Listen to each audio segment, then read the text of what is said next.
Nomination paper submit করলাম।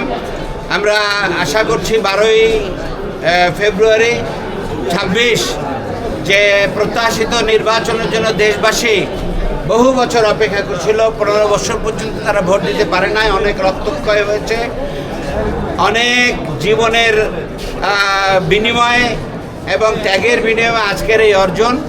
আশা করি এই নির্বাচন সুষ্ঠুভাবে সম্পন্ন হবে, দেশের জনগণ ভোট দেবে এবং তাদের প্রত্যাশিত জনপ্রতিনিধি তারা নির্বাচন করে বাংলাদেশকে ন্যায় এবং ইনসাফ ভিত্তিক একটি সমাজ বিনির্মাণ, লুটপাট, সন্ত্রাস, চাঁদাবাজ এবং ন্যায় এবং ইনসাফের বাংলাদেশ তারা গড়ে তুলবে ইনশাআল্লাহ। নির্বাচনী পরিবেশ কেমন দেখছেন? নির্বাচনী পরিবেশ তো আমরা আশা করি ভালো থাকবে, কিন্তু লেভেল প্লেইং ফিল্ড নাই, ব্যত্যয় আছে। জাতীয় পর্যায় থেকে স্থানীয় পর্যায় পর্যন্ত বিভিন্নভাবে ইনসাফের পাল্লা একটু কাত হয়ে যাচ্ছে যেন মনে হয় আর কি।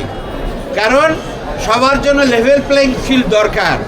অনেকে আমরা দেখি যে নিরাপত্তা পায়, অনেকের নিরাপত্তার জন্য খেয়াল নাই। বাংলা সমতল অবস্থাটা এখনো পর্যন্ত আমরা দেখতে পাচ্ছি না। দেশের বিভিন্ন জায়গায় বিভিন্ন রকম আমরা লক্ষ্য করি যে ভোটারদেরকে ভয় দেখানো হয়, বিভিন্ন জায়গায় কিছু কিছু ঘটনা ঘটছে। আমরা আশা করছি প্রশাসনের উদ্যোগে এবং নির্বাচন কমিশন এবং অন্তর্বর্তী সরকার এগুলোর ব্যাপারে পদক্ষেপ নেবেন এবং সুষ্ঠু এবং গণতান্ত্রিক একটি পরিবেশ রাখবেন, যেখানে অবাধ এবং নিরপেক্ষভাবে তারা তাদের ভোটাধিকার প্রয়োগ করতে পারবে নির্ভয় ইনশাআল্লাহ।